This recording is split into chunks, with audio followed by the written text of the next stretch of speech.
What's up, Young Pool? Today is a bittersweet moment because we are wrapping up our three-part series all about our liposomal technology. So last week we touched on the structure of a liposome, so if you missed it, go check it out on the feed and come back to this video because we are talking about the microfluidizer processor, which is the specialized processor that allows us to create nanoliposomes for our radiosome line. Now, without further ado, I'm going to actually gesture to the microfluidizer, which I drew. So here it is. So the microfluidizer is not unique to Riemann, but rather the actual patented interaction chamber is, which we'll get to later. But you can create liposomes and sizes of liposomes in a variety of different ways. This allows us to create nanoliposomes, which are extremely small. And now, if you remember in my very first video, I mentioned two of the biggest issues that occur with trying to absorb actives into the skin is that firstly, they might have different polarities than your skin cells. And so that's kind of hard because they, don't want to absorb each other. But the second thing is the actives might be too large of a molecule to break through the barrier of the skin. Now, this is essentially our solution to both, in that it's creating liposomes, which I explained in my second series, allows to kind of solve that polarity issue. And then this also creates nanoliposomes, which solves that size issue. So if we look at the microfluidizer, we start with the inlet reservoir, and within that inlet reservoir, we have our formula. So this is gonna be our radiosome toner formula. The ampule formula or the cream formula is gonna go in its entirety into that inlet reservoir. As it flows through the microfluidizer processor, it is exposed to science that is backed by Bernoulli's principle. Now, if I'm gonna be honest with you, physics was the only class that I cried about in college, so we're not gonna go too deep into that equation, but the basic form of the Bernoulli's principle states that with a rapid decrease in pressure, there will be a rapid increase in flow rate of a media. So as this media or as this formula is flowing through the microfluidizer, it is being exposed to constant pressure via this pump here.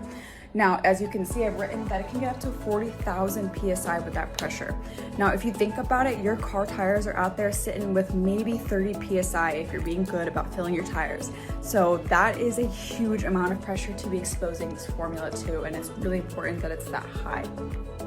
As it's flowing through the microfluidizer, it hits the pressure gauge, which is where we get that rapid decrease in pressure after being exposed to that constant pressure. So with that rapid decrease in pressure, we get that rapid increase in flow rate based on Bernoulli's principle. And so that increase in flow rate creates two things: turbulence and cavitation. Now, these are fancy words, let's talk about them. So turbulence is essentially the agitation of a flow rate such that it becomes more chaotic, which we really want because this allows for the particles of the formula to begin hitting the walls, hitting each other, and this will encourage particle splitting later. Secondly, we get cavitation, which is the introduction of vapor bubbles into an otherwise liquid media. Now, this essentially is just kind of, gas bubbles forming in what should be a homogeneous liquid media, which is really important because this allows for an ease of splitting between different particles.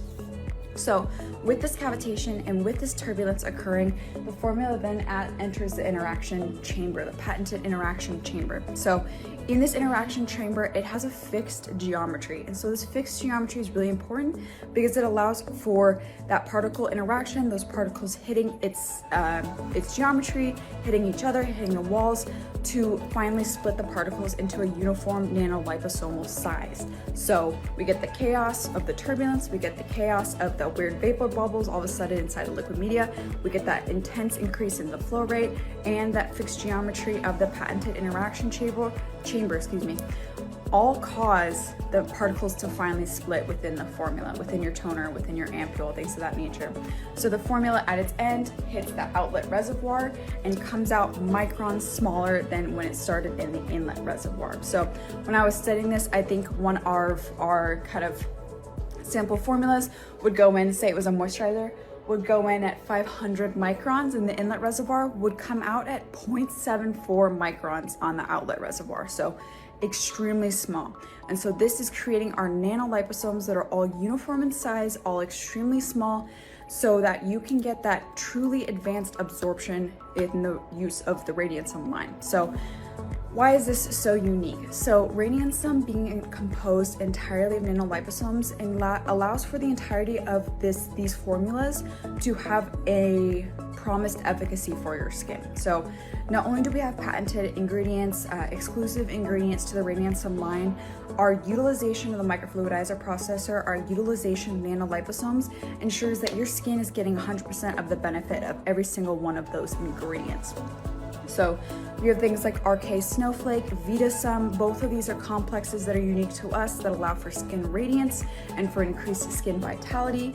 We have a patented ingredient called collageneer, and so this is going to allow for a support of skin structure and support of skin plumping. And then we also have very standard yet very efficacious ingredients that are typical in the personal care industry, like sunflower extract, which is a powerful antioxidant. So we are getting all of these different ingredients that are all incorporated into liposomes, so your skin is getting the utmost absorption, and the radiantsum line is really doing its best and is really being an advanced form of skincare for your skin.